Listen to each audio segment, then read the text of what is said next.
Hello everyone and welcome back to 2S ACC season, and we are on season 12 today. This is the first round of a brand new championship. It's myself, Christian Stricker, on the booth. Sorry, you're not going to be hearing the legendary Timo that you guys are so used to. I'm going to be taking the lead comms this season, and I'm very much looking forward to it. A lot has happened, to be fair, over the winter break, I guess you can call it. Not really winter break, but I've just been told no game audio, so there's your game audio. Thank you very much, Danny. So basically, we've had a brand new format come into the season. We have now shorter races all along. We are a 6-round championship. So I'm gonna quickly talk through those changes. We're also going to be using the new track which came out in the DLC, and I'll go through all the information right now while these guys complete the first runs on the quali lap. Sam Chumley at the moment, second out on track, right behind George Brabner. So George Brabner will actually be the first driver to complete this qualifying lap. Also nice to see Brabner back in the booth. So not in the booth, what am I saying? On the racetrack. Nice to see Brabner back on the racetrack.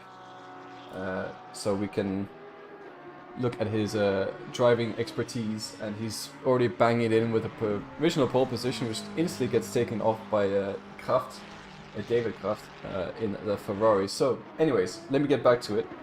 So, brand new cars, brand new season, brand new tracks, brand new physics, brand new everything. It's going to be an absolutely brilliant season here at 2S ACC, and thank you, Danny, very much for helping me with my audio. So, our first race is, as we are here today, at Kyalami. Then we go to Suzuka, Watkins Glen, Nürburgring, Valencia, and finally Spa-Francorchamps. So we'll go with the Dominic Illigner, who is the reigning champion at 2S. He won the championship 2 times in a row. So he's one of 3, actually 4 2-times champions at 2S. We have the other drivers being Sam Chumley and George Brabner, which we were talking about earlier. And then a fellow driver, Alex Karsten, who no longer races with us anymore. But these are the 2-time winners. So Dominic Illigner, I know, is already starting very strong with a provisional pole position.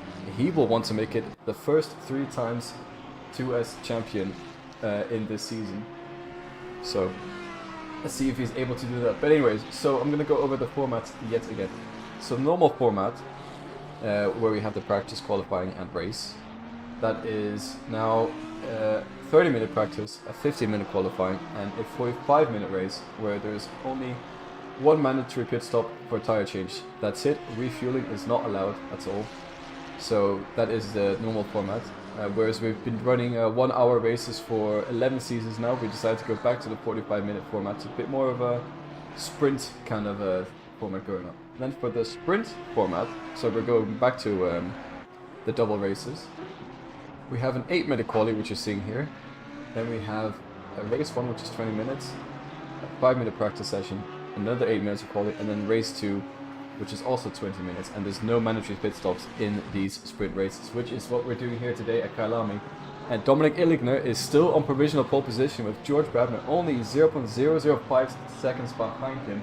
So it's looking very close at the top of the field.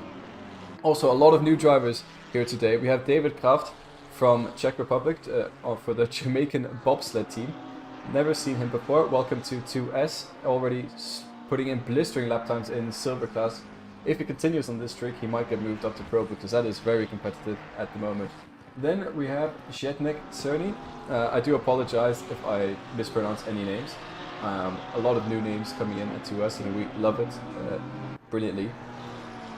So I've just been reading in the chat as well. Aiden Bailey saying it's better than the last 45 minutes, especially with tires killing themselves quicker with these new updates. So we'll have to see what drivers manage the tires better. Bjorn Schneiber is back in the Porsche. He was a Nissan dweller last season around, but he's back with a vengeance in the Porsche, and that is brilliant to see. Wojciech Dvorak, a lot of Czech drivers running the Iron Lynx Lamborghini at the moment, also a new driver currently. And then we have Tommy Azulin, who was the only other person to challenge Dominic Illigner last season for the 2S Championship in the Bentley. So a bit of an unconventional car, but Tommy Azulin from Luxembourg doing a nice job in P9 currently. I know the Bentley is not great around Kyalami, So he's holding on pretty well, to be fair, with this. I'm going to quickly check if anyone else is setting blistering lap times. So talking about blistering lap times, Dominic Illichner is coming to the line now, and he crosses it and he gets into the 1 minute 40s, just quickly jumping over George Brabner and Sam Chumley yet again. So these three having a very tightly close fight already at the moment, and they will all be on their last laps as Dominic Illichner actually pulls off. So he is done with them at the moment, and it seems like at the moment it's only George Brabner and Sam Chumley who can challenge for that P1. Just looking at the delta times, Dale Kraft going a little bit wide there. I'll go through the rest of the drivers in the grid walk because we're getting to the end of qualifying. It's getting really exciting now, so we'll have to pay attention to see who finishes where. And I'm noticing quite a lot of Ferraris up at the top. There is a bit of a BOP testing going on. I don't know exactly what is expected from it, but we might see that in effect today.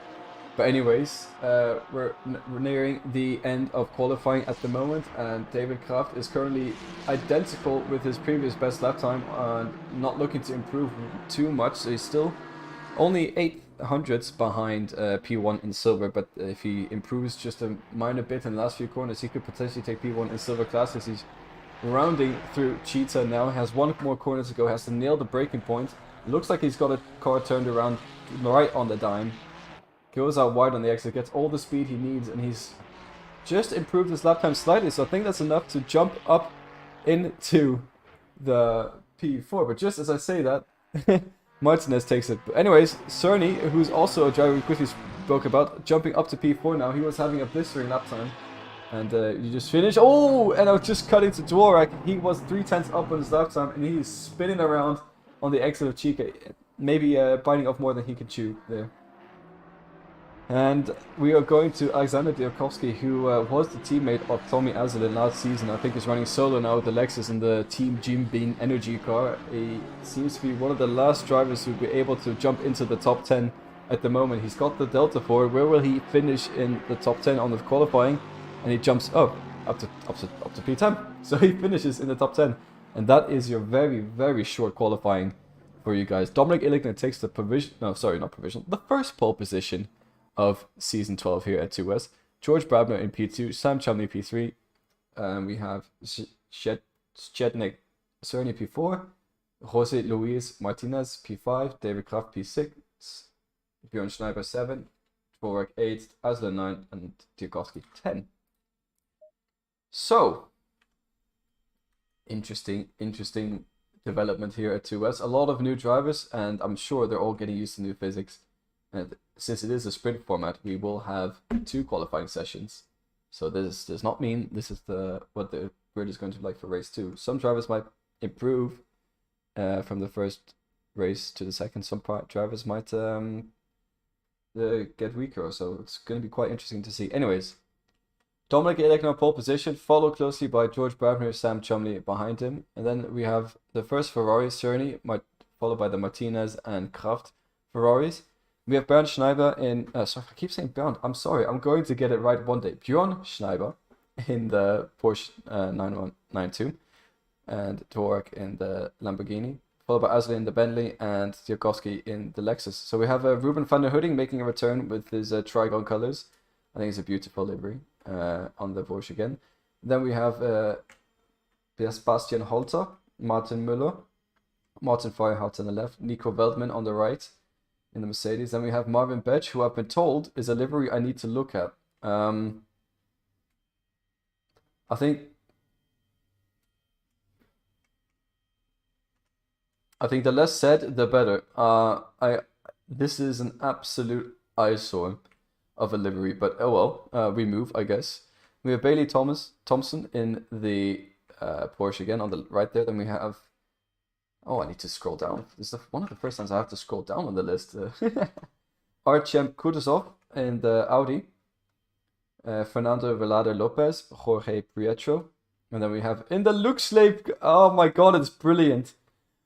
Oh, it's so good.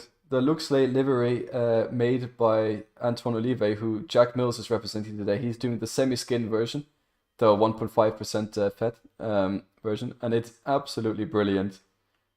This is one of my favorite liveries, for sure. What became a meme has become a reality, and I absolutely love Antoine for it. He's just copied a Luke's milk carton and wrote Müllers on the top of the car. Anyways, so that is Jack Mills. Next to Jack Mills is Andrea Baudetto. Then we have Antonio Mendez, Andrew Moulton, Robert Besant, Rocco Noni, Michael Renoja in the Aston, Francesco Di Gioli, and then Ryan Noppin to round out the grid.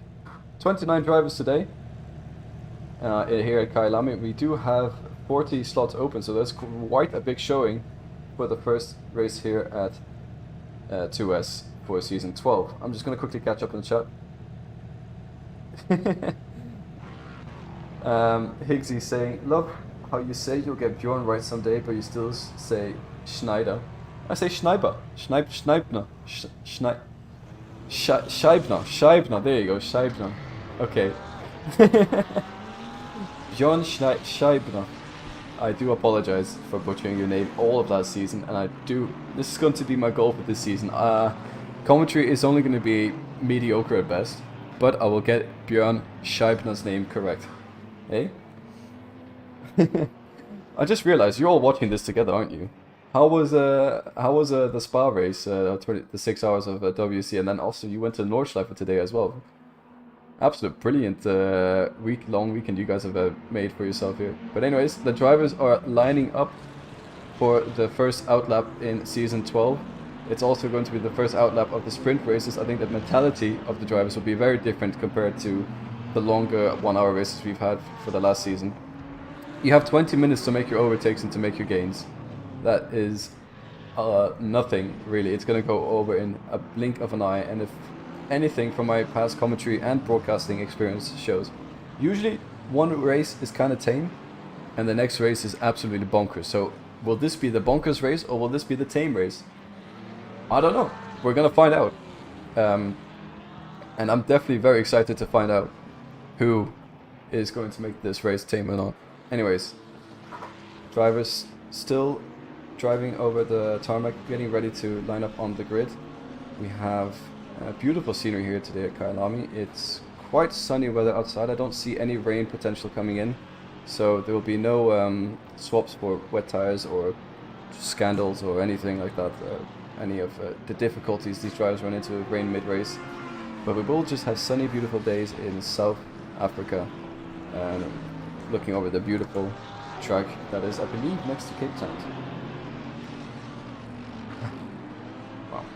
Big mouthful to get back into commentary. I do apologize if it's not perfect, but we'll make do, as we always do at 2S. That's for sure. Dominic Illigner, we're running the number 1 number this season as well. I don't remember if he was running it last season, but I do believe he wasn't running it last season. We don't get the opportunity to represent that number often, so he's definitely taking it. As the cars are now lining up side by side, they have a couple of corners to go, and then we're going to go green, and carnage will ensue into turn 1. I'm going to go back to the chat to see what you guys are up to. Aiden Bailey saying he's not invited after the pegging last time. Not sure what he's on about, but okay. I guess that's fair enough. And there Higgsy saying he's having pizza at the moment. Spa was brilliant, did 2 laps at North today, and tomorrow we're going to Phantasialand.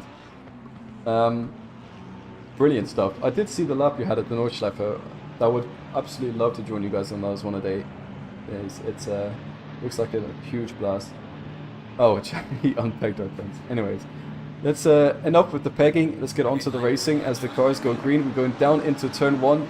Sam Chumley loses a little bit of time compared to the 2 guys ahead of him, George Brabner and Dominic Illigner. But behind, we saw almost a 3-way fight between the Porsche, the Ferrari, and the other Ferrari into turn 1. And Sam Chumley has to take a bit of a defensive action there. And there's contact already in the background.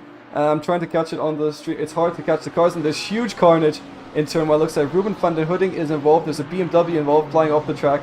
And more carnage ensues. I don't know what happened there exactly. We'll try and see if there's any replays. There's no replays at the moment. So we'll see that later once a replay broadcasting tool has updated. But anyways, Dominic Illigner, brilliant getaway. Sam Chumley not so good, and he is already being hunted behind by Shednek Cerny, who is getting around him on the exit of the corner. He's going to be going up into P3, and brilliant move there by Cerny in the early stages of the races. I don't know if the tire warming is different now after the update, but it definitely seems like he's got it down, and Sam is struggling hard in that McLaren compared to the Brabner and Elikner ahead, who's already just absolutely blown away. And that is Dvorak going up the inside of Scheibner in the Lamborghini there, and he is also making his way past at the moment. He's got the inside for the next corner, but then he will have the outside. So let's see if he's going to make a stick here. No, he's not. Scheibner carries it around the outside, defends against Dvorak on the inside, and manages to stay ahead of him for now. Brilliant start between the drivers in the top 10. Behind them we have Tommy Azelin as well, who is also hunting them down in the Bentley.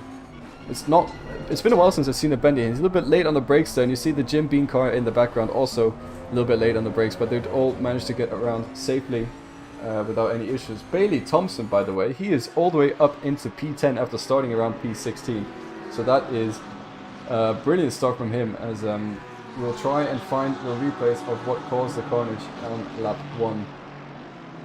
Now, I'm just gonna wait a little bit to see if there's any more battles on track before we jump to that. Nico Veldman is having a bit of a go of Martinez around the outside of turn 2, and he makes it happen. There's yellow flags up ahead. That is the number 58 car who was spun. Let's try to find out what's happened to Noni of the 58. He seems to have hit the track or something, and we'll get the replay here. So into turn 1 they go up the hill. Oh, he's just way too late on the brakes and taps the inside of the BMW there, and around he goes. So a normal incident there, gets a little bit collected by the guys behind, and quite a lot of carnage at the start of the race. Not easy to keep up with everything that's going on. We jump back to the battle for P1 at the moment. George Brabner is still surmounting his charge on Dominic Elikner. Remember, this is a 20-minute race. They will not have a lot of time to do this overtaking, but I'm sure they'll get it done in no time. I'm going to try and find a replay of the lap 1 incident. I remember Ruben was involved, so let's find this one. Okay, here we go. So it looks like Ruben van der Hooding on the middle, little bit of a tap there, cuts in on the inside, gets spun around, and the cars behind just have nowhere to go. All get collected in that carnage, and we'll have to leave that one to the stewards. It's a bit hard to tell at the moment who's exactly at fault at that one. As I saw it, it seemed a little bit like a racing incident. No one really understeered into anyone else. It just sort of two cars going into one line, and that we'll leave it at that for now in the commentary booth. But we're seeing something very, very rare here. Jack Mills is trying to make an overtake, and he starts back down behind Besant. He almost had it done. For those of you who don't know, Jack Mills, he's renowned for making mistakes, but we love him for it, and he's been with us since season 1.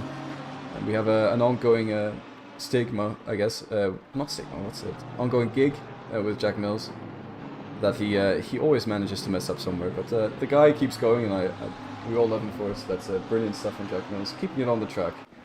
Nico Veldman at the moment trying to move up a few positions after being collected in that turn 1 incident, and the really white Get Speed livery of right there. I believe I spoke a bit to Nico earlier, and there was some issue with his livery file, so we don't get all the liveries. He said that there's something on the front bumper that was very funny, but sadly we can't see it today on his livery.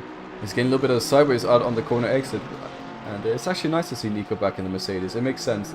It was his favorite car for a while, and then after the update I think he's enjoying it again, which is always nice to see. It's good to see variations of cars, not just Ferraris and Porsches, which are the new ones, and Lambos as well. But there are a lot of new cars.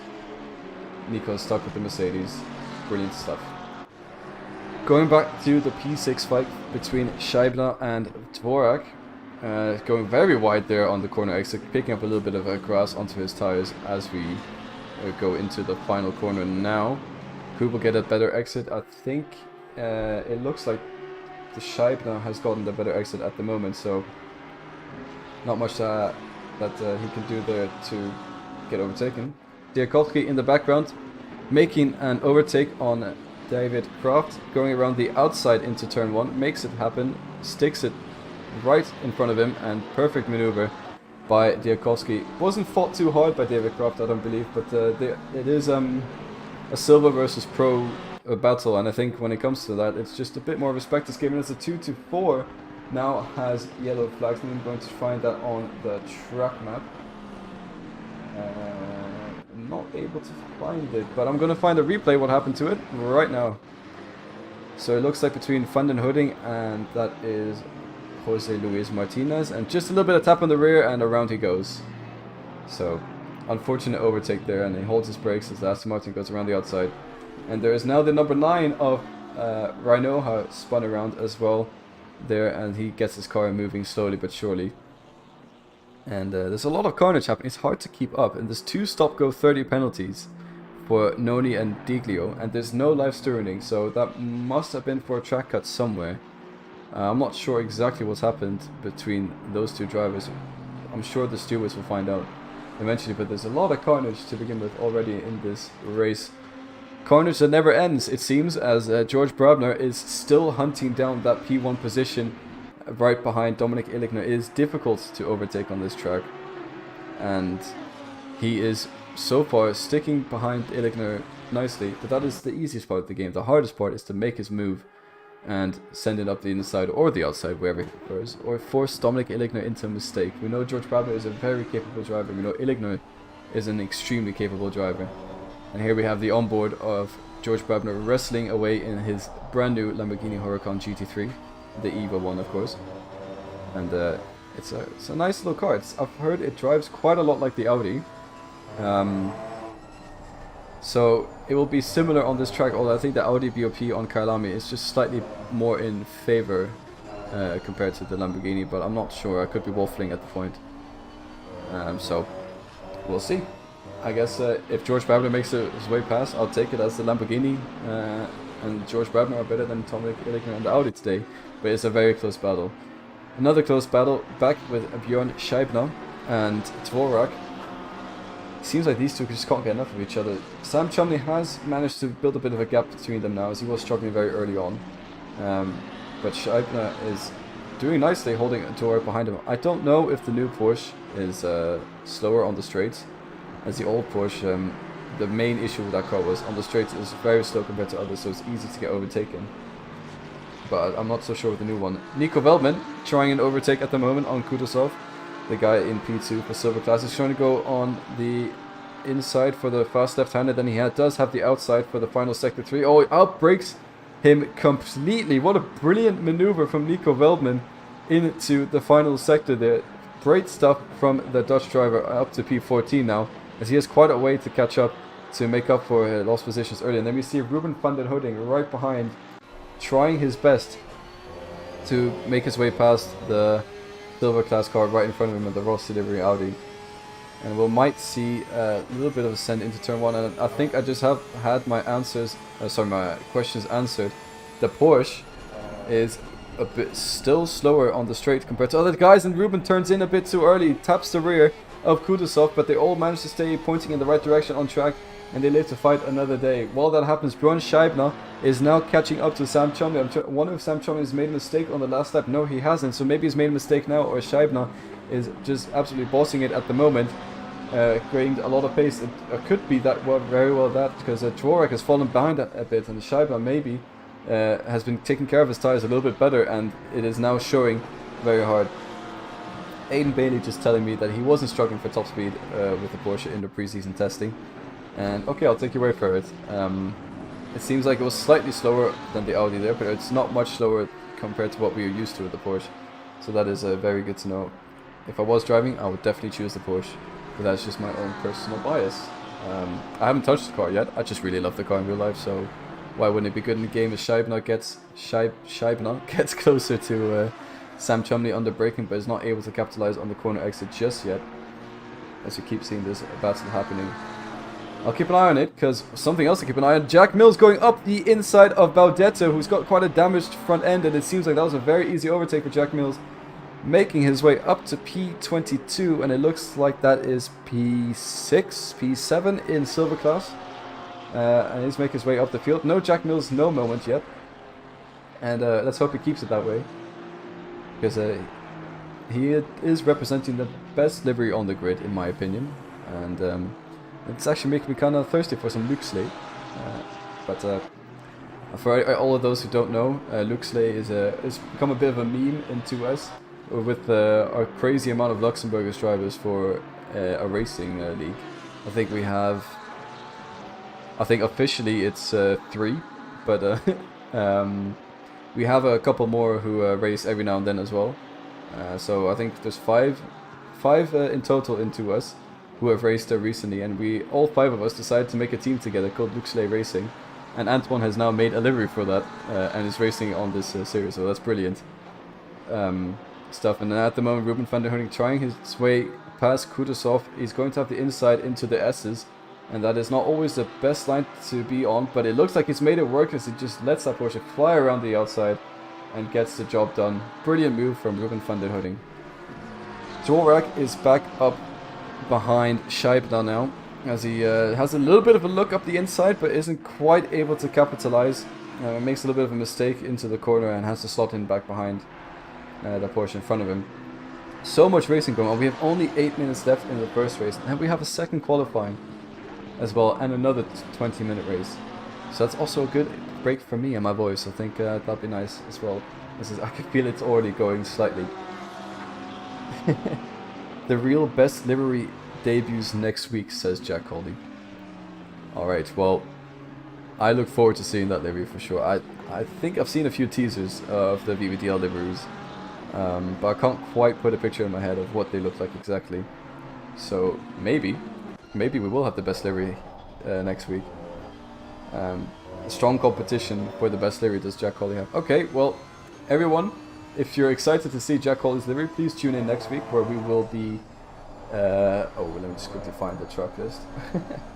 Where we will be at Suzuka for a normal race, a 45-minute race, as Dvorak tries to go around the outside of Scheibner. What happened? What happened there? Scheibner is fallen very far behind. Let's get onto the replay. As was there any contact between the two drivers, or did he just lose it by himself? It seems like... Oh no, with the back marker. Ah, that's what happened. Okay, so Scheibner gets collected by back marker. Oh, so close by behind him was the Gene Beam livery car. He manages to get out of the way back onto the track, and that is a very, very unfortunate end to Scheibner's brilliant P5 position. He does have a second race to make up for it again, but that is so unfortunate with the back marker McLaren there to get collected in the middle of the track. And that is, my heart goes out to him. And he has Nico Velman right behind him, as you see there, right on track in P13, trying to make gains on the unfortunate incident for Scheibner earlier. But that has promoted Dvorak up into P5, and he is now going to try and attack Sam Chumley, who is ahead of him. Someone else who's also doing some attacking, Maureen Betch, in the Rum DNC Delta moving chicane car, going up the inside of Ryan Noppin. And is Noppin trying to do a switchback maneuver? Yes, he is. Does he get a better exit than Marvin Betch? It looks like he might have the inside into Cheetah, and that's a very sketchy corner to make an overtake, and he makes it work. Noppin up the inside of Betch and regains his position that he just lost to that Lamborghini driver. Brilliant move from Ryan Noppin to stay ahead of Marvin Betch, but Marvin Betch is not done yet. He still has that Porsche right in front of him. Let's jump onto the front splitter cam and see what he's going to do up the inside into turn 1, and Noppin has to yield as there is a flying Lambo up the inside, but Noppin has the outside for the next corner. Is he going to make a stick around the outside? Yes, he's managed to keep the car in front of Betch yet again. Brilliant fight between these two drivers for P3 in silver classes. A huge slide there from Ryan Noppin, and oh my god, this race is really kicking off now between these two drivers, and I have to keep an eye out because there's a massive battle going on between Dvorak and Chumley as well, and we might miss it if we keep looking at this one, but it looks like they calm down slightly now that Noppin and Betch have also calmed down a little bit. That was a brilliant fighting between these two drivers, but it looks like Noppin gets a little bit of a poor exit. Betch is looking for the inside, not quite making it stick, and he has that huge rear wing to look at now. And next overtaking opportunity coming up now. It looks like he's a little bit too far behind, but will he be brave and later on the brakes? No, he won't. He's going to keep it nice and calm and collected behind Ryan Noppin and make his opportunity happen yet again. That's a huge sideways moment for Ryan Noppin. There's a back marker off the track as well. I wonder if he was distracted by that. And then Pietro is joining this fight as well as a three-way battle for the last podium position in silver class. Noppin defending to the inside, but not enough. His Betch goes up the inside yet again in this corner, and brilliant stuff from Betch to get tapped by Noppin, and around it goes, and that is Pietro up a position as well. And the fight that was going so brilliantly has ended, sadly, with a little bit of a contact between Marvin Betch and Ryan Noppin. And that was very, very exciting indeed. And Oh, wow. Stewards might have a bit of a look at it, but so far, brilliant stuff between these three drivers. Now we go on to Dvorak and his battle with Sam Chumley. This is for P4 on track, the first of the non-podium finishers, but it's still points to be had. Here, Tommy Aslin is behind him as well, only with 1.5 seconds gap. So Dvorak has to be a little bit careful. I mean, he can be a bit aggressive, but he has to be a little bit careful with his overtake on Sam if he's able to make one. As Tommy Aslin will be close enough to make a move, as the number 33 has a yellow flag. I'm not quite sure which car that is, but whew, yeah, that was very intense there. Maybe have a look at the stewards after the race on what exactly happened between Noppen and Betch, and also if the back marker was involved in any way, shape or form, as he was flying off the track when we cut to the track cameras again. But it seems like at the moment everything is going swimmingly for Sam Chumley. He does have a little bit of pressure behind him, but it's not anywhere near enough to be forced into a mistake, I don't think. I know Sam he's a very experienced racer. And Dvorak, he's new to the series, but so far he's having a brilliant impression. Actually, all the Czech drivers having a brilliant impression. And saying that, he goes up the inside into turn 1. Who's going to be the first out of it? Sam Chumley runs really wide there on the corner exit, and he gets let back again from Dvorak. So maybe Dvorak felt like he pushed him off. It's now Tommy Aslin trying to capitalize on the mistake from Dvorak, and he's right up behind him and not able to make anything happen. But Tommy Aslin now right up behind the Dvorak, as we'll quickly jump to a replay of what happened between these two drivers going into turn 1. So very late on plates is Dvorak. Sam Chumley, okay, so he understeers. Alright, there was a little bit of contact and Dvorak let Sam Chumley pass again. So that is very sportsmanlike driving from Dvorak, but he does now have the problem of Tommy Aslin right behind him applying pressures now. So I wouldn't want to be in Dvorak's racing shoes right now, because that can be quite an intense situation to be in. But nevertheless, it's giving us great entertainment, that's for sure. And it seems like at the moment things have calmed down just slightly again with this battle, but it's definitely not over yet. And we'll be seeing more of it by the time the race finishes. I'm just trying to calculate, will there be one extra lap? No, this is the second last lap. Once Dominic Illigner crosses the line, there will not be enough time for one more lap. So these drivers are getting onto their final lap soon. And there are yellow flags yet again from Michael Reinoha. Spinning there in turn 3. Seems like it was a solo accident. But we'll keep an eye on what's happening for this battle. So this is onto the final lap now. The final chance to make an overtake into turn 1. I think here and into the hairpin is the best overtaking opportunities. But we've seen before in this race just alone that it is possible in other places. But Tommy Aslin gaining and gaining on the straights. So is Dvorak, but not close enough to make a move just yet. We'll have to wait and see where they finish. Bjorn Scheibeder also trying to make a move on the inside of Bailey Thompson. Looks like he's making it happen. Excuse me. Bailey Thompson though defending on around the outside. Ooh, a little bit sideways from Bailey Thompson. That opens up the corner from Bjorn Scheibeder, and he's not able to make it happen. The car is not able to stick. So Thompson stays ahead for now. Nico Velman up to P11 as well. Don't really know how it happened there. It seems like Bailey Thompson struggling with that Porsche, sliding on corner entry a lot, and that is giving him a lot of opportunities for Bjorn Scheibner to go back up into P9, as he was sadly taken out earlier. But we're going to go back to this battle as they're going into the hairpin now. Sam Chumley, Dvorak and Tommy Aslin. Is anyone going to make a move? No, it doesn't seem like it.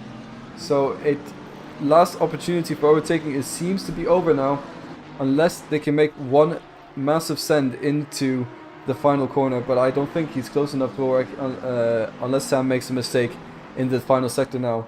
It doesn't look like it's going to happen. So we're going to cut to the leaders now of Dominic Illigner, who wins the first race in season 12 for 2S ACC, followed closely by George Brabder in P2. And then we have Zdeněk Cerny, who is making his debut at 2S. What a debut to have in P3, final at the podium positions. Then we have the battle between Sam Chumley and Dvorak here in P4 and P5. Tommy Aslin crossing line there in P6 with Alexander Diakowski P7. The first of the silver class finishes, David Kraft as well. First time he's in 2S, medium win in the silver class. And then we have Bailey Thompson followed closely behind by Bjorn Scheibner.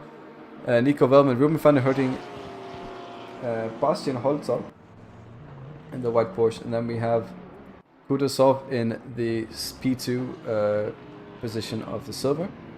Martin Muller, Firehat. Ryan Noppen, who takes home P3 with Andrew Moulton right behind him. But that might change after the stewards have a look at the racing and he bonks into the wall, and I think he's had enough of this race. The Luxley Mullers livery crossing the line now. Brilliant race for Sam Chumley. What am I saying? Jack Mills. They were teammates, so apologies. From Jack Mills. Managing not to make a single mistake and gaining, I believe, 4 or 5 positions from his qualifying position. Brilliant. So that is the end of race 1, and what a race it was. Very intense race. I did say usually one is carnage and one is calm. Now, if this was the calm one, I dread to think what will happen next one, but it seems like Tommy Aslin is back into his drifting antics at the end of every race on this cooldown lap. And it is a cooldown lap, but these guys seem to be going quite hard at the moment. But we will be going into a 5-minute practice session. Ooh, Tommy has a little bit of too much oversteer at the corner exit the hairpin there. Manages to avoid all the cars. But good to see them having some fun there. So we have a 5-minute practice session. I just seen in the chat, bring back Timo, awful commentary. Thank you very much, Higgsy. Appreciate it. And I'll make sure to keep that in mind for next time I see you. Very good feedback indeed from the guys in the chat. That was Jack, he says. Okay. I'll take your word for it. Yeah, sure. Whatever. I'm sure Ben will tell me later on who it actually was. But anyway, it doesn't matter. You guys are welcome to join or leave as much as you want. I'm just here to provide you as much entertainment as I can. And it seems like at the moment, it's been going pretty well with this race. I am going to take a little bit of a break now. Enjoy the beautiful scenery of Kyalami, and we'll be back very, very shortly.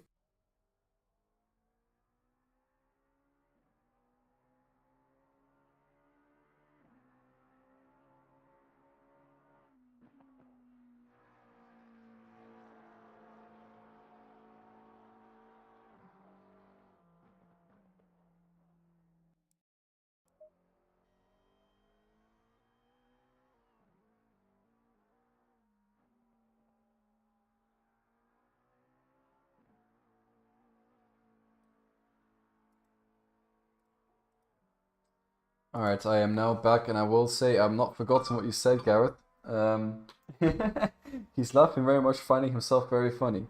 I'm never giving my phone to these guys again. It's a bit difficult to follow who is, because everything in the chat is coming from Higgsy, and it's between it's Ben, Jack Colley, and Gareth Higgins, who will all be racing sooner in the season, later in the season. Sooner, what am I saying? Later in the season here at 2S, and they're just having a little bit of fun in the commentary. But the reason we're looking at this man right here is because I think he looks much better than Gareth Higgins at the moment. And then I found Gareth Higgins standing right next to him. So there you go. It looks like Gareth Higgins is here today in Kyalami. And it's nice of you to join us as a spectator. Obviously, Ben and Jack Colley also joining in the grandstands today, as they're all together at the moment. But we're just going to have a little look of the beautiful scenery here at Kyalami. It looks like no rain in this practice session, so that means probably no forecasted rain in the quali or the race. Only a few cars out on track to practice. It's most drivers just sitting in the pit lane, maybe having a bit of a break from the first race, calming the nerves down, getting focused for the second qualifying. I'm going to play some car park spotting at the moment, so there are no badges on these cars. I'm going to try and guess what they are. It looks a little bit like GTA cars. This one, I have no idea. It looks like it could be an old Toyota RAV4 or something. This blue car right here, this could be, I wonder this, it's like a mix between, I think a bit of a Range Rover Evoque, maybe. And then we have this grey car here. Let's just have a look at the front. Okay, so it has a super front and the rear of an Ultima, so that is a bit cursed. This looks like a Seat Altea, the brown one, and then we have a little bit of a, I wonder what this is, maybe a Fiat Punto, maybe? I believe so. This is very much the reminiscence of an Audi A4 playing the car casting game. Yeah, this is definitely the version of Audi A4. And then there's this one, maybe a Fiat Tipo sedan or something. I can't really think of anything else. And there's another, I believe, this is a B class, and that's maybe a Peugeot 207, this one. Let me know if you agree with my selection of car park antics here at Kyalami. As we keep on waiting for the storm to happen yet again in qualifying, and then on the race we have the number 58 out on track with the number 31 out on track, and Dominic Illigner. So actually Dominic Illigner and George Brabner, the two guys in P1, P2, are out on track practicing. That just shows how much dedication they have. But I will be practicing this go-kart track right here next to them. So let's go for a quad lap here on the go-kart track. Let's just say this start-finish line, we go into the tight right-hander, which goes a little bit up the hill, so you don't have to brake, or you can just go straight through it.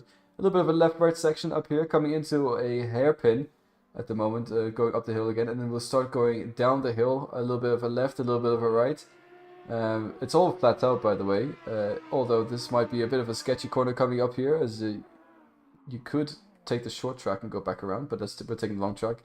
So braking a little bit here, we go into the tight right-hander. You could cut this corner here, but I'm sure there'll be tire barriers on the left during a go-kart race, so you get the right switchback maneuver there. And then going back into a bit of an extended right-hander at the moment, and that shoots you back onto the next chicane, cutting the corners nice and tightly, going on to the inside of the apex, and you can basically straight line this corner and come out again, and that is one lap at the Kyalami go-kart track.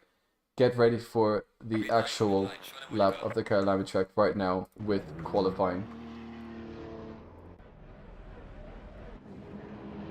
All the cars jumping out of the pit lane, and it seems like Sam Chumley is the winner this time around and is first onto the track. We know he loves his qualifying positions, his what's it called? Grid position to be at the front, so he can do this. And we have him out on front. All the drivers starting their out lap now for the second qualifying. First qualifying, Dominic Illigner took pole position, followed by George Brabner and Sam Chumley. Will it be different this time around? I have a feeling Dominic Illigner is the fastest driver on the track today. After what we saw in the quali and the race. But I also think maybe we'll see some upsets in silver. Ruben van den Hudding seemed to struggle a bit in the first race, but I know he had a lot of pace at the end of it, so we could see him jump up quite some margin as well. Not so sure. Nico Veldman also finished in P11, I believe, so potential for him to gain a few positions in this quali session. Number 33 is in the barriers, it seems, Jorge Prietro. I wonder what happened to him. It looks like just a spin on the outlap, and that's not ideal when you only have 8 minutes of quali, and 1.5 of them are already taken up on this outlap. So that will not be great for him and his run in this quali session, although he had quite a good quali session last time. Just reading the chat again, Hixie saying, I take it all back, incredible commentary. Why, thank you very much. Glad you could join us for this beautiful entertainment on a Monday night here at 2S. Also, hello to everyone who is new to 2S. If you're interested in joining into the sim racing yourself, feel free to click the link in the description, or if you just want to become part of this very fun community, I think that's what 2S prides ourselves in. We have it's a very community-oriented sim racing league. People come and they stay, and we meet up in real life, and we have an absolute blast all the time. So if you're interested in joining some of that, feel free to also click the link of the Discord in the description. We don't do just league racing, we also do other sorts of gaming and hangouts with Jackbox and Discord games, stuff like that. So if that's what you're also interested in, you just want to join a community, have a passion for cars, the same as we do, also feel free to join the Discord in the description. So we are riding with the admin right now of Nico Veldman. I am the co-admin / commentator of this series. We have a few of the other ACC staff on the track as well, and the FIA team, but obviously if you want to join any of those staff teams, feel free to message Nico or myself. and we can get you hooked up with the right team you want to join, and we would love to have you on board. Aidan Bailey joined us in the stewarding team last season, and he's been nothing but a great asset since. So feel free to message me if you are willing to do that. Higgs is just saying, wait, do you guys do Jackbox? We want to join. We'll let you know next time it happens, but it's usually on the weekends, and usually when Rene, the whole admin of the whole 2S, is usually when he is free, and he is a little less free nowadays than usual. But we do Jackbox sometimes. We'll let you know. Maybe ping you guys in VVDL. Anyways, first lap times of this quality session coming in. It looks like Nico Veldman might have invalidated as his time is not on the board, but George Babner is into provisional pole position, followed by Sam Chomley, Bailey Thompson, Jose Luis Martinez, Jack Kraft, Jack Mills, not there yet, but Dominic Illigner is the guy I'm very interested in to see how his lap time will compare to the others, as all the cars are crossing the line now. Looks like there might have been a bit of a... there was a big yellow flag queue at the end of the outlaps. It looks like a lot of drivers have been involved with this one, and it's just taking a second outlap. Like you can see with the 1.5, 2 seconds, 3.5 seconds, 10 seconds for Cerny quality laps. So that's a good indication that there's been a lot of blocking on the way. And it says very rare we do jackboxing. It is quite rare, but we should get it going again. We also play CS every now and then and other stuff, so it's up to you. But anyways, I think last time we played Discord games was about like 3 weeks ago, something like that. So yeah, Jack says you can do 38s in a writer. Well, I'll hold you for that, Jack. If you can do 38s in a writer, I will shave half my head. But Dominic Illigner is coming across the line now, and he's setting his quality lap and is straight into the provisional pole position, which we expected him to be after the brilliant performance he had from last race. And he's into the 141 flats, basically, at the moment. So his tires are warmed up, and now George Babner is going to complete his second quali lap, and he will potentially KO into provisional pole position. Yes, he does, pipping out Dominic Illigner by 1.5 tenths. And Nico Veldman jumps his way all the way up to P3 just to get jumped by Jose Luis Martinez and David Kraft ahead of him. But he is now 5 tenths behind George Babner, which is a much better performance this time around than before. So these two quality sessions really showing that where the drivers improve and where they don't improve on the track. But we saw last time Kraft and Martinez, brilliant qualifiers, didn't go so well in the race, but I think that was due to a few incidents happening between them. The times keep flying through, and we have a lot of cars crossing the line very soon. Let's try to find one of them who is, as Jack Mills is stuck behind Basant, and I believe that is the Porsche of Baudetto as well right behind him. There's a little bit of a train going on here. As behind the 190 for the quali laps, but number 44 of Tommy Aslin is about to cross the line. Let's see where he is going to finish. He goes up to P10, so not quite where he started last race, but he does have one more lap to make to improve. And speaking of improvement, Dominic Illigner, he's half a second up on his current lap time. He's got one final corner to round before he crosses the start finish line, and we'll have to wait and see what his final lap time will be. He's going to jump up into provisional pole, and I think it's going to be a 140.5 from Dominic Illigner, straight back into where he left off. And great performance from him. George Brabner now also, who will have one extra lap after, who has had one extra quality lap compared to Illigner, will now cross the line and go onto his final lap. What will it be? He goes up in just 2 tenths shy of Dominic Illigner on pole position. It seems like these two drivers trading at the moment, with Illigner having this slight edge over the others. Björn Scheibner coming to the start finish line now. He had a great qualifying last time around. He has a good one this time around. He's got one more lap to go, up to P5 at the moment, so good improvement from his. Cerny as well, who did a 10-second slower lap time at the start. So Sam Chumley was parked on the exit, so his qualifying is over now at P7.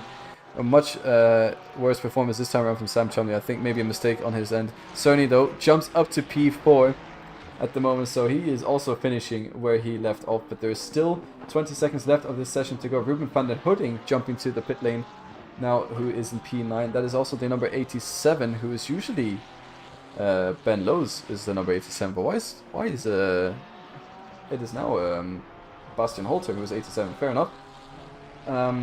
Maybe Ben knows, is he racing this season? I'm not sure. Tommy Aslin up to P7. He goes 7/10 behind, 7P7, 7/10 behind. I'm very sorry. That's terrible. I'm just trying to keep up with all the lap times. Dominic Illigner on the final corner now. He's gained a few tenths, but he's also lost a few. It looks like it's going to be quite an equal lap time. Is he going to improve? It doesn't look like he's improved. So that is now into the hands of George Brabner. Will he be able to take pole position away from Dominic Illigner? He's got the Audi ahead of him. He's been flashing his lights. He'll be hoping that that is not a hindrance to his final lap here in qualifying, and he's coming to the start finish line now. Goes a little bit wide. I don't think that's an invalidation. No, it's not, but is it going to cost him a little bit of time? It looks like it might have, and he stays P2. So Dominic Illigner back into pole position for the second race this time around. Great stuff from that Audi driver. Bailey Thompson just crosses the line there. Into P15 he goes. And let's have a little bit look at the silver grid. So Kraft in P6. So P1 for silver, Jose Luis Martinez in P3. P2 for silver in P6 for Dave Kraft. Then there's a little bit of a gap. Jorge Pietro in P3, Batch P4, Kudasov 5, Baldetto 6, Jack Mills in the pit lane as 7, Ranoha P8, Andrew Moulton looking to improve as well. He's got quite a lot of damage on the front of his car, so I don't know how much he will improve, but he could potentially jump quite a few positions here. It seems he's jumped Ranoha. Okay, and then we have Diglio, Noppin and Noni who have not done a quali lap just yet. Wow. A little bit of a difference in this qualifying compared to first, but only the two guys at the front who ran away at the start of the race still in P1, P2. So I'm not going to do a grid walk this time around. I'm going to do a track walk for the second time. We're all in Ben's room watching the stream on 3 separate devices. That is the only way to do it. Thank you very much. Get 2S on trending. Great stuff. B Holter, the 87 imposter.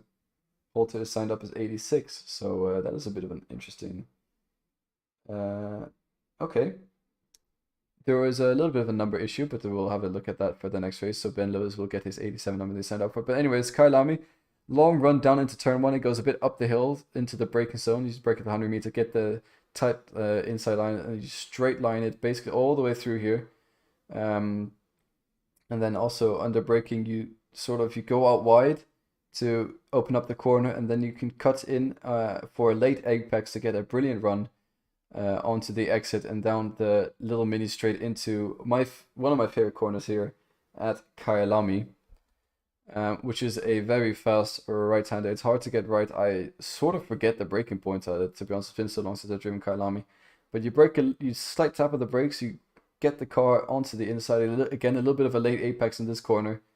All the apex seems to be going off for miles. Run it all the way out wide. Brake a little bit after the 50 board, I believe it is, but before the orange mark on the right. Get the car turned in, clip the apex slightly. You can run quite wide here. Going onto the grass doesn't cost you too much, as there's also that sort of astroturfy stuff on the right. Then we have the hairpin, brake at the curbs, get onto the inside curb as it helps you do the rotation, and then onto the outside curb. Make sure to avoid it, as that could unsettle your car. Run it all the way out wide here, but be careful not to go too wide, as that can cause a drive-throughs if you do that 4 times. It's a very strict track limit right there. Coming up here at the marshal post on the left, you brake hard into the hairpin, run it wide, down into the apex, get the curve to turn you in. You can double apex it here, but if you get onto the throttle early enough, you can also just run it out wide. There's 2 different lines to take there. And it's basically up to you and the position on track at the moment. Fast left-hander coming down. This one is flat, but we do a little bit of jumping. I think I've accidentally gone on the right hand. Again, late apex here into the right-hander. We're going to speed this up before the cars get moving. And then again, the final corner achieves that you can jump this curb. Just don't touch the yellow one, but you can cut it here a little bit. And you got to lift it a little bit into that corner and then run it out wide. All the way down to the last corner, brake at the marshal post, and get the car turned in and ready to go onto the straight, as Dominic Illigner now takes us away onto the outlap. If you touch the yellow curb, Danny, you will be rewarded with your favorite ice cream from your local ice cream shop. That is what happens. Or you also will get sent to the moon. That's also another option. A third option, I believe, is you can go you can cook some dinners. You can go have some fun with your mates at a pub. You can go out, score some birds, whatever. You can do anything basically that's not involved in the racetrack, because your race will be over for sure. Classes are split really well. That is a good observation. I think Martinez and Kraft will be under review after this race, as their qualifying is quite significantly faster compared to Pietro and Bet, and they were very fast during the race as well, although with a little bit less luck in the race compared to qualifying. But we'll see with the second race. But yeah, it's split really well. Only apart from those two anomalies, it is a full pro and then a full silver, and then there is one pro in P26. There's actually two drivers not driving the second race. It's a bit interesting. But yeah, that's Antonio Mendez in P26, and he just had a bit of a poor qualifying performance, and his seat might be under review as well after this race. It's a bit hard to get with new drivers to understand exactly where they go. So we'll get it down and sorted by the end of the season, that's for sure. Just catching up on the chat as well. Don't think I've done a race here without hitting the yellow curb. Well then, Aiden Bailey, I'll gladly join you in the club next time we race around Kyalami, because we'll both touch it for sure. And I think it's just sometimes it's good to get an early retirement. It's good for your stress levels, it's good for your mental health. And sometimes just it's what's needed, you know. Although we did have I did my first 24-hour race was around Kyalami, and out of that whole 24 hours, I think one of my stints was in the dry, the rest of the stints were in the wet. And I think I did 7 hours driving total, and only in those 7 hours I only touched the yellow curb once. So it can be avoided, that's for sure. And when I did touch the yellow curb, it wasn't even that bad. It just unsettled quite a little bit, and it was fine. But it's obviously not every time that happens. It's always possible to send it from 50 meters back every turn, trust. I mean, Danny, we have seen your F1 racing. I know that is your strategy, so I wouldn't listen to Danny, you guys, if you're in chat. Chris praising himself every time he goes to the chat. Well, I don't know what you guys will get up to. It's a bit difficult to tell sometimes. Sometimes it's entertainment for me, sometimes entertainment for others, but yeah, we'll see. Cars rounding the final corner now. Dominic Illigner and George Brabner, the Titanic battle going into turn 1. Who will come out ahead? That is going to be the big question here. And we have riding with Luis Martinez at the moment to see what is going to happen in the race. As the car lights go green and they're off, and it looks like Dominic Illigner gets a brilliant start, and so does Dvorak, who is going to have a look up the inside. We're almost going 4 wide, 5 wide behind them there, as a bit of a poor start. And Sam Chumley touches the Ferrari on the outside, but it looks like they all managed to get through somewhat safely. And there's a bit of a contact on the outside there, and Dvorak goes up into P3 already. In the background, there's a bit more carnage, and there's Scheibner and Chumley get collected into each other, and it looks like Scheibner is off the track, and Chumley gets involved in another incident with the Ferrari. And it's a very unfortunate start for Sam Chumley, but it looks like most cars have gotten through it somewhat unscathed, apart from Björn Scheibner. And it's a very unfortunate start from him. Sam Chumley also getting bumped all over the place. He now finds himself down into P12 with the Jim Beam livery and the BMW of Martin Muller racing against each other. I know these two are good friends outside the track, but they won't be if they make some contact here. And Martin Muller concedes the place to Diakovsky, and Diakovsky stays ahead for now. Nice start there, less carnage compared to the other race, and that is always a good thing. So this could be the calmer race. And I have seen your gifts from F1, Danny, which is why I made that comment, and we all love you for it anyways. Kudasov trying to go around the outside of Moulton into the hairpin. I've never seen this work out, and it looks like Kudasov is making it work somewhat. Is he staying side by side with Moulton into the... He's got ahead. Kudasov manages to make an overtake around the outside into the hairpin. That is absolutely brilliant racing. Never seen that before. I am low-key a bit in shock. And David Kraft now has 2 Porsches ahead of him, of Bailey Thompson and Ruben van der Hunning. Bailey Thompson, another blistering start from him to get up into P8. There's yellow flags I'm trying to catch out who it is, number 58, I believe. And we'll go to that later after everyone rounds turn 1 on the second lap. Here we go. David Kraft has Cerny behind him. Cerny, who was in the podiums last race, is now into P10 after a little bit of contact with Sam Chumley. I think that might have hampered his races. It looks like Kraft was trying to go up the inside of Bailey Thompson, but manages to get his car stopped in time. There's a bit of contact in the background, and that is Bastian Holter, who maybe got into the back of Firehat there, and we'll have to try and catch a replay on that once everything calms down. But that is a bit of an unfortunate incident there. So car spun around of Martin Firehat, and around the outside of the fast right-hander Cerny tries to actually wait. Cerny got the inside, and Kraft is now around the outside, who now has Sam Chumley behind him. Gets pushed off the track a little bit. Diakovsky trying to capitalize on this mistake from Sam Chumley. Sam Chumley won't be happy with that one. His car sliding all over the place, catching the McLaren, going off the track. He loses 2 more position. It looks like he just can't get the heat into those tires of that orange McLaren. And he was saying he was thinking of changing cars at the beginning of the season, and I'm pretty sure he's thinking about changing cars now, although it will lose him all the points he's earned today. So he might also just stick it out and hope for the best. But not the start that Sam Chumley has wanted. Going from being P3 to P4 all race, down into P13 for race 2. Very difficult start for Sam Chumley, and it looks like he just can't get enough heat into those tires. So, Jack Colley, Sam Wee down the order. I could give me 1 second. Sam went, big slide there in the background from Kudasov. I believe he must have touched the yellow curve. Sam almost hitting the barrier on the corner exit. He's all over the shop at the moment. He's struggling in that McLaren. But Nico Veldman at the in P6 doing much better this time around in the second race compared to the third race. But anyways, guys, I was going to make Sam Chumley goes down the order in that McLaren. I'm very sorry for that noise. That was horrible. But that is his team name, so I thought it was appropriate. Anyways, David Kraft behind Cerny now. Okay, sorry guys, I just see the chat.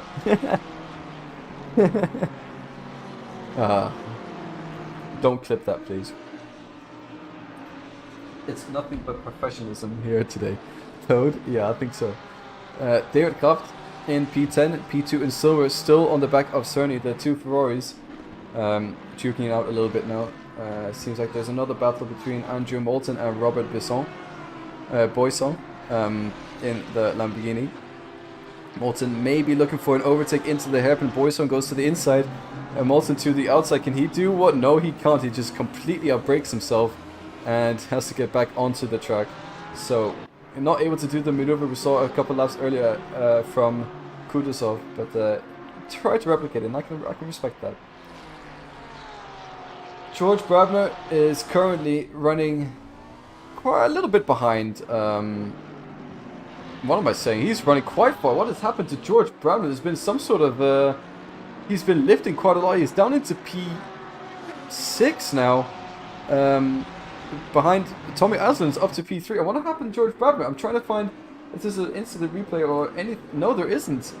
What has happened to George Brabner? I have no idea what is going on with him, but he was fighting for the win. It looks like he might have spun himself around on the yellow curve there, and then has dropped him down the order. That's allowed Tommy Aslin to go up into P3, and Dvorak up to P2, Nico Bellman P4, and Ruben van der Hudding in P5. So George Brabner, maybe a slight mistake there from the British driver has cost him quite dearly, and he will now have 14 minutes to try and make his way back onto P2. That's going to be a big ask for him, but he does have the pace, but it's hard to overtake on this track. And he's got a lot of work worked out for him now with that mistake, but that is going to allow... No! It happened! Mills, no! See, the issue is Jack Mills didn't drink any Luxley before this race, but we'll definitely get that on replay. Ay ay ay. Crashes into the back of Rhinoha and spins it while doing so. Reverses off the track and gives space to number 15 McLaren. Back onto the track it goes, and Mills... Race 1 was so good, it was so promising, and then race 2 it back to the Mills no. But anyways, thank you for providing us entertainment. Drink some Miller's, and maybe next time you'll have better luck. Ruben van der Hooding though, right on the back of Nico Veltman. There's a car off the track. I believe that might have been Aslan kicking up the dirt ahead of them. And now it's going to be a three-way fight down the start straight. Let's go onto the front there of George Brabner. Let's see, he probably has the best view in the house. Ben saying he's going to take some Luxley next time he goes to UK to visit Gareth and Jack. Do so. I'm sure they will appreciate the creamy premium quality that Luxley milk has to offer. It doesn't get better than that. I'm sorry. It's just a milk that it's hard to describe, but it's just the best milk out there. So I'm sure Jack Mills would appreciate it at Carton as well if you can manage to get one to him. But George Brabner right now looking at the battle ahead of Ruben van der Hooding all over the back of Nico Veltman. Not able to make him crack just yet. Maybe a bit of an opportunity here as Nico Veltman goes defensive. Ruben van der Hooding could potentially get a better exit and go up the inside, but he dabs his brake a little bit to not go into the back of Nico Veltman, and he has to stay behind for now. Going into the S, there's a bit of a slide there from Van den Hooding on the Porsche, and Brabner is right up behind. He maybe is going to go for a move around the outside into the hairpin. We've seen it work before, and this time around George Brabner just putting himself alongside to get back into formation basically, and go for a better exit. But this battle hotting up to be something quite spicy. George Brabner going up the inside. No, it doesn't. He decides to back out of it. These three collude together, linked with just a few inches between them at the moment. And it's whoever cracks first, that is going to be the question. You see them touching the curb slightly there, but not the yellow curb. And all this fighting, all that is happening is allowing Bailey Thompson and Zdeněk Cerny to catch up to them. Catching up with the chat, got nothing on Tesco's own brand of milk. No, you have no idea. You have not lived until you've tried Luxley. I'm sorry, but Luxley is just miles ahead of everything. Even though I'm sure the Tesco's milk is very fine, as Ruben van der Hooding goes up the inside of Nico Veltman. Nico Veltman loses a position to Van den Hooding there, and he has to slot in behind. So Van der Hooding goes up to P4 after having a bit of a terrible first race through no fault of his own. He now is in a podium fighting position as Jack Mills, not again. You can't keep doing this to us. Oh, let's have a look at the replay. Oh, it looks like he spun on the corner exit going back onto the tracks. How's... Wait, please don't tell me. He's marched the yellow curb and he goes over. No, Jack, why? Mills, no. Very unfortunate. Very, very unfortunate. But let's go back to this battle of Nico Veltman and Ruben van der Hooding. It's still not over yet, as George Brabner is also behind and basically urging Nico to try and make another move for Ruben. And Jack, you again a yellow flag. Mills, what? Okay, he's gone back to the pit lane. I think he's had enough of this race. At least race 1 went well for him, right? If that's any consolidation for him. I hope it is. Yeah, and Nico runs a little bit wide there on the corner exit. That could potentially be a track limit warning, but it doesn't cost him enough for George Brabner to make a move on him. Diakovsky also in a bit of a battle behind Martinez at the moment. I don't know how the Lexus is after, but before the update it was very fast on the straight. Maybe we might see this happen this time around, although it looks like the Ferrari is just as fast on the straight. And we're going into turn 1. Will anyone be making a daring move up the inside? Oh, getting closer under braking Diakovsky. But decides to think smartly off. And is that Nico Veltman off the track? That is Nico Veltman off the track. And is that George Brabner ahead? Oh my god, I've completely missed this battle. George Brabner is up ahead between Ruben van der Hooding and Nico Veltman. I'll have to go back. There seems to be contact between Brabner and here in the replay. So Nico Veltman into the corner, starts spinning, and then gets hit by George Brabner due to the spin, and then he gets... Okay, so it's not Ruben van der Hooding, it's Bailey Thompson. They have a similar figure, I do apologize. So, a spin from Veltman causes Brabner to hit him, and then Veltman gets pushed back behind Thompson, so he loses 2 more positions with that maneuver there. Very unfortunate for Nico. It's going so well. It looks like he just touched the inside curb a bit too much with the Mercedes, and around it went. And now he has to try and attack. With 8 minutes left, there's a huge train now behind Bailey Thompson. A bit of a truly train, if I do say so myself. Although actually Bailey Thompson deserves to be there. He's been very quick and defending very well. So Nico Veldman though getting very close under braking. It looks like he has not over with his overtaking yet as his cars are going too wide on the corner exit. Just missing an M4 at the front. Yeah, well, I'm guessing you'll be that M4 at the front next week, Ben. I'm sorry for anyone. I'm just reading the comments again. Alright, back onto the start-finish straight. All the cars are sort of within 3 or 4 tenths within each other, so it looks like at the moment Cerny is the closest driver to make an overtake, maybe on Nico Veldman, but if Nico Veldman goes deep on the brakes, he won't be able to make an overtake. But in the background we have Alexander Diakowski going up the inside of Martinez, and he makes the move stick, and no moves up ahead, so the Jim Beam Lexus up into P10, and it's very closely between Cerny going up the inside of Nico Veldman. Veldman has to defend his position on the outside. He will have the inside for turn 4, but it's not going to be an easy corner to defend against, and Cerny is going to try around the outside. Nico Veldman sticks to the inside. Who's going to have the better overspeed into turn 5? Looks like Cerny's just falls back slightly behind, but he's going to jump him in the brakes. No, he's not. Back behind he goes. Veldman, brilliant defensive job there. That's going to allow a Bailey Thompson to go ahead slightly away from this battle. But Cerny and Veldman having a brilliant battle. Great entertainment from their side in this second race.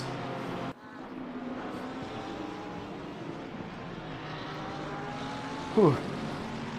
Illegal domination, my boy fan, says Timo. Okay, Timo. Welcome back. Nice to see you in the chat. Hope you're doing well. It would be lovely to have you in the commentary booth, but here we are. I'm taking over your job. Thank you very much. How's your day been? Anyways, Cerny back on attacking Nico Veldman. It looks like he is getting closer and closer. So I don't have the camera set up for these new cars. I need to remember that. The Porsches are far and the Lamborghini. The front splitter is much better at the moment. But it looks like the exit from Nico Veldman is good enough to keep Cerny behind him. There's 3 tenths between the two drivers. Whoever breaks latest might get ahead, but it looks like Nico Veldman, he is just far enough ahead for Cerny to not be able to think about a move, but he gets very close under braking. And actually Bailey Thompson is right ahead of Nico Veldman as well, so this train is not loosening up in any way, shape or form. Will Cerny try again up the inside? We could not, well, Nico Veldman here? No, he won't.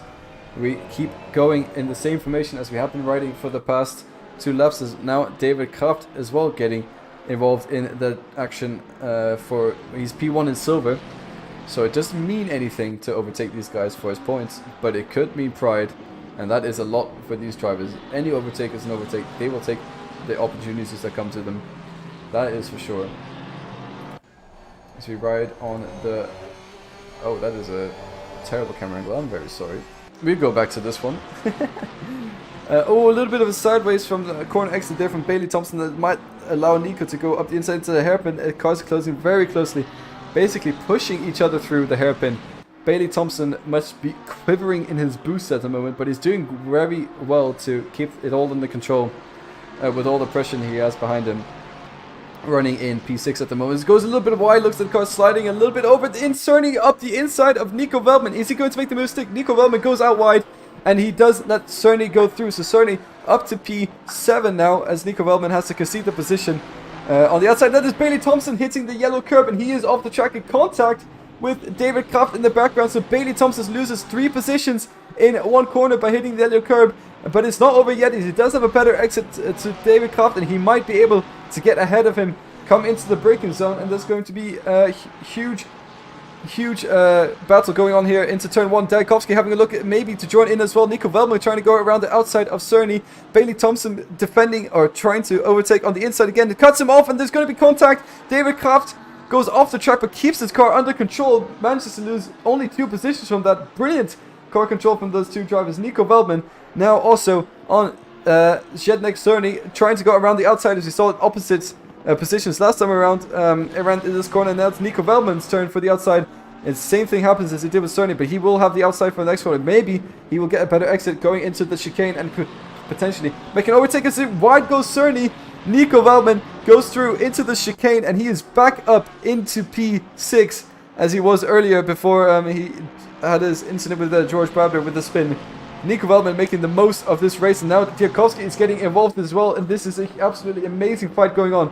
Diakowski trying to go around the outside of Bailey Thompson, Can't really get his power down in that Lexus. It's a very slighted car as Bailey Thompson stays ahead for now. And what a battle that was of excitement. So Cerny still trying to battle Nico Velman. Diakovsky going around the outside of Bailey Thompson. And then we have David Kraft in the... actually, Martinez in the background. And then David Kraft. And then we have that M4 that Ben was talking about. But it's just not in the P1 position that I was hoping for. Anyways. Brilliant battle happening between these three drivers, and that is that Sam Chumley in the background going up the inside of Bastian Holter and Martin Muller as well. So he makes 2 positions in one go there. I think Martin Muller went off track and Sam Chumley back up into P11, but it's not over yet as Holter has a brilliant run on him going into turn 1. And will he be able to capitalize on this run? Trying to go around the outside, he's not able to do it just yet. Will he have a better exit? Going into turn 3, no, it doesn't look like it. So Sam Chumley manages to stay ahead with this brilliant move, double position maneuver, going back up into... Oh, Martin Muller, I just saw in the background there getting all sorts of sideways just before I cut the cameras. But he does seem to regain his control. So Jack Colley says, Sam, what? Back up the order. I'm going to get that right someday, not just today. Anyways, Martin Muller behind Bastian Holter. We saw him go sideways. And there's another battle between Lopez and Scheibner. And is that Pietro? Pietro goes through Lopez. Is that Pietro? No. I don't know, but Scheibner is now making a move on one of the Astons there. And he's trying to regain his positions after having a bit of a terrible start by being forced off the track by one of the drivers. And he's back through. Brilliant move by Björn Scheibner. And Cerny is not done yet with his, as we do a massive camera pan, with his amount on Nico Veldman. My throat is absolutely dying, but it's going to be worth it come the end of the race. So Dominic Illigner crosses the start-finish line to start his final lap. He's absolutely checked out, having a very dominant race. 10 seconds over, 7 seconds over Tvorak. It's this battle that we're all keeping our eyes on. As Cerny gets a brilliant exit. Nico Veldman had a bit of a poor exit. He now defends the inside. Who will it be going into turn 1? Who will break latest? Who will come out ahead into the final lap? And it looks like Nico Veldman does break a little bit later, but he could go a little bit deeper. That's going to allow Cerny to potentially go up the inside, but no, he's not, as they both stay the way they do. And Nico Veldman maintaining his P6 position, but that pressure from Cerny behind is absolutely brilliant.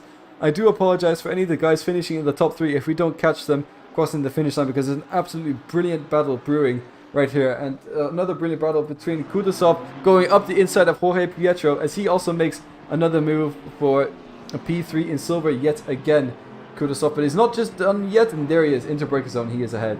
But we go back to Cerny, who Nico Veldman now has to deal with going into the chicane. Nico Veldman's line is a bit compromised, so Cerny could get a better run going into the hairpin, and that could be his opportunity to regain that P6 position that we saw Nico Veldman take earlier, but it does not seem like he's close enough. Veldman defending the inside, making his car as wide as possible. Cerny doing everything he can to try and place his car on the corner exit for the last few corners. Dominic Illigner is going into the last corner now, but it's this battle between Cerny and Nico Veldman we are very interested in seeing, as Cerny might potentially go up the inside here. It doesn't look like it. Nico Veldman stays ahead for now. Might be a little bit of contact between the two drivers, and it seems like Nico Veldman will stay ahead for now, but it's last 2 corners between this battle. Veldman in P6. One more corner to go for Cerny to make an overtake. It doesn't look like it's going to happen. Nico Veldman is going to maintain his P6 position, a little bit sideways on the exit, and he is happy that there's no more laps left of this race, as he stays ahead in this absolutely brilliant fight of these top 6, P6 all the way down to P9. What a brilliant fight we had between those 4 drivers. We see George Brabner drifting in the background. Dominic Ilka, congratulations on your 2nd race win into as Dvorak in P2. Tommy Aslin P3. You see them having a little bit of a drift off derby at the moment. Ruben van der Hooding, I think, most improved from race 1 to race 2 in a brilliant P4 position. George Brabner in P5 after losing it, just like he's doing in the background on the yellow curves.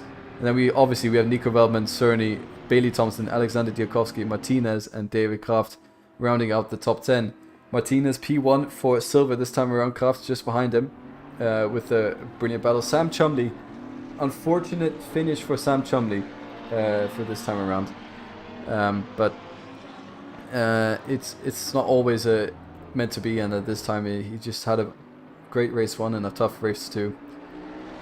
They're in anyways, wow, what an absolute race that was. Brilliant 2 sprint races we had. Dominic Indicator wins both of them, takes pole position in both of them.